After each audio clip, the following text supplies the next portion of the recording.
Rashidat ọlọ́jọ́ ìbí o.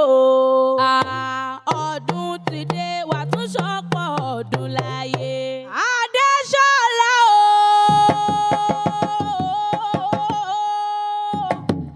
Adéṣọlá Rashidat gbéra nílẹ̀ kò dìde ọdún ẹ̀ lọ́wọ́ lédè wẹ́rẹ́ o. Ẹ máa kú kalẹ̀ àyàn ọmọ àgálù aláyàndé ọmọ bàbá tánìlù gbogbo ayé ló ti mọ̀ gbogbo ayé ló ti mọ̀ bó nílùú ní mí bó nílùú ní bàbá mi ìlú bàbá mi kò ní torí mi bàjẹ́ ṣàwòrò nílùú wa ṣàwòrò nílùú wa ìlú tí ò ní ṣàwòrò kì í ṣèlú gidi ṣàwòrò nílùú wa. Adéṣọlá ọlọ́jọ́ ìbí tòní o. Mo pè ọ́ sọ́wọ́, mo pè ọ́ sọ́mọ, mo pè ọ́ tòun ta ikú tí ń ṣe balẹ̀ ọ̀rọ̀ wa mọ́ ń gbọ́ dúndùn ẹnu mi. Súnmọ́ mi níbí wá mọ́ gbọ́ o. Ìsúnmọ́ nítorí ẹ̀ là mọ̀ ṣe ẹni. Obakemi AKÉWÌ mo dé tí Ọlọ́run ká ti lọ. Ọmọ tó ká ló rán mi wá bí o. Tó káyà dance lónìí wá mọ̀ kí o ní gbẹ́jẹ̀gbẹ́ ẹ̀jọ̀. Onídàkùn wá mọ̀ báńkì ìyàwó wa ti sọ́jọ́ bí lónìí. Onídàkùn wá mọ̀ báńkì oníwà tútù bí àdàbà ti sọ́jọ́ bí lónìí okú ọdún o. Adéṣọlá ọlọ́jọ́ bí tòní o. Rashidat gbóge jáde. Adéṣọlá o. Rashidat gbóge jáde. Adéṣọlá o. Eré òní o. Odile Adéṣọlá ọlọ́jọ́ ìbí tòní Rashidat ayabarista Fatai o. Gbéra nílẹ̀ kò dìde o. Ọdún ẹ̀ lọ́wọ́ lédè wẹ́rẹ́. Ó nílò níjẹ́ ní abẹ́ lọ́wọ́ ìbọ́dún ẹ̀ níbàdí ọlọ́dún dùnú. Ọlọ́jọ́ ìbí tòní okú ọdún o. Rashidat ọlọ́jọ́ ìbí o. Rashidat ọlọ́jọ́ ìbí o. Ẹ̀mí rẹ̀ yá ṣe púpọ̀ láyé okú ọdún. Rashidat ọlọ́jọ́ ìbí o. Rashidat ọlọ́jọ́ ìbí o. Ẹ̀mí rẹ̀ yá ṣe púpọ̀ láyé wà pẹ́ láyé. Wà pẹ́ láyé o. Wà pẹ́ láyé. Wà pẹ́ láyé o. Wà ṣàmọ́dún. Adéṣọlá sórí pé mo wà lọ́dọ̀ rẹ̀ lúwọ́ àbẹ̀jọyè ńlẹ́ o. Ọlọ́jọ́ ìbí tòní ire ní gúúsù o. Ire ní àríwá ìwọ̀ oòrùn ìlà oòrùn a máa jẹ́ ẹ̀jẹ̀ lágbára Ọlọ́run ọba okú ọdún o. Adéṣọlá o. Adéṣọlá mi o. Adéṣọlá mi ọlọ́jọ́ ìbí gbéra nílẹ̀ ijó ti yá. Adéṣọlá mi. Adéṣọlá mi ọlọ́jọ́ ìbí gbéra nílẹ̀ ijó ti yá. Ọlọ́jọ́ ìbí gbéra nílẹ̀ ijó ti yá o.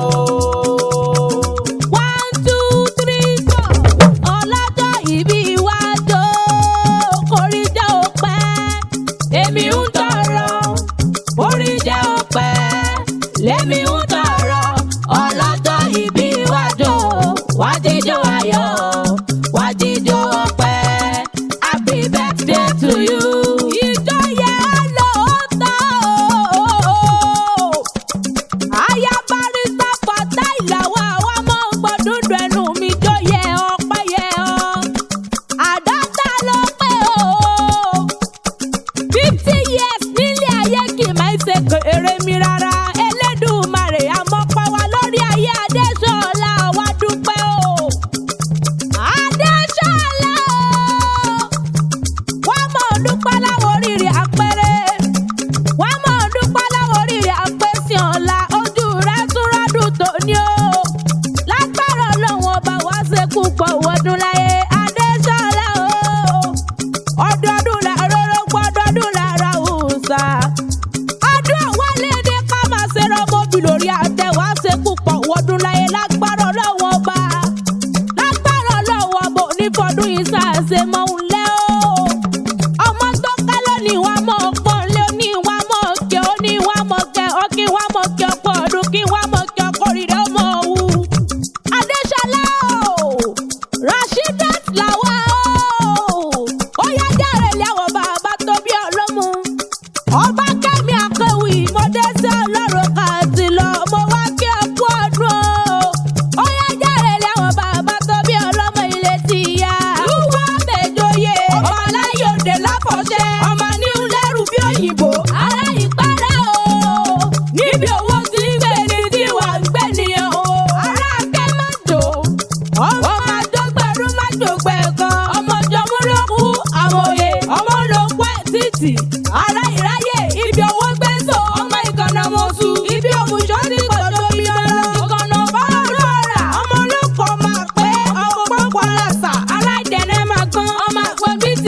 Timothy ọmọ rúlú mákì ọmọ Andrew Thomas olówó ọdún àgbà ọmọ olówó tóye méjì pọ̀ ó jẹ kan lọ́sàn-án ó jẹ kan lálẹ́ ọmọ olówó tọ́nà sọ yóò tó sí tọ́tàn tiẹ̀ ó dòru ọmọ àgbà tilẹ̀ tí bí ó nílé nínú ọmọ mẹ̀mú yìí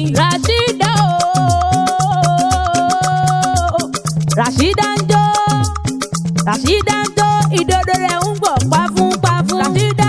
Rashidat ń jó ìdodo rẹ̀ ń gbọ̀ pafún. Gbàmúgbàmù jìgìjìgì gbàmúgbàmù jìgìjìgì. Rashidat lọ́jọ́ ìbí o ayaba Rísàfà táyì o wá mọ̀ nǹkan dúdú ẹnu mi jáde lé àwọn ọkọ rẹ̀. Ọmọ ìkẹ́ni eréke yóò gbé so ọmọ àfihàn fọṣọ ọmọ ìtúnla ọmọ ìlúkú mẹ́dẹ́mẹ́dẹ́ ọmọ ìlúkú mẹ́dẹ́mẹ́dẹ́ múra àfẹlẹ̀jà ọmọ àyàn àgàlù ọmọ igi gbígbẹ tí ń ṣòwò ọmọ òpó ewúrẹ́ tí ń fọhùn bí ènìyàn. Ńlẹ́ o aya wọn ní ìkẹ́ni eréke o Rashidat Lawal. Ńlẹ́ o Adéṣọlá onílọ́jọ́ ayọ̀ rẹ̀ happy birthday to you ọlọ́jọ́ ìbí tòní o. Adéṣọlá mi Adéṣọlá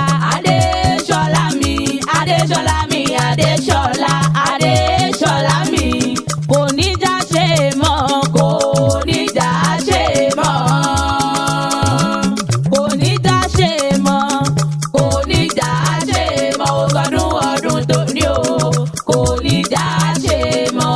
Àwọn bára wa ṣe àwọn bára wa ṣe àwọn bára wa ṣe. Adéṣọlá o wá mọ̀ dúpẹ́ láwọ̀ oríire àpèrè wá mọ̀ dúpẹ́ láwọ̀ oríire àpèsè ọ̀la. Ọ̀pọ̀ lẹ́jọ́ sọdún tó kọjá wọ́n ti kún ọ̀ ti lọ agbára rẹ̀ kọ́ o ipá rẹ̀ kọ́ o. Adéṣọlá ọlọ́jọ́ bí tòní jámọ̀ dúpẹ́ lọ́wọ́ Elédùmarè tó dá ọ sí.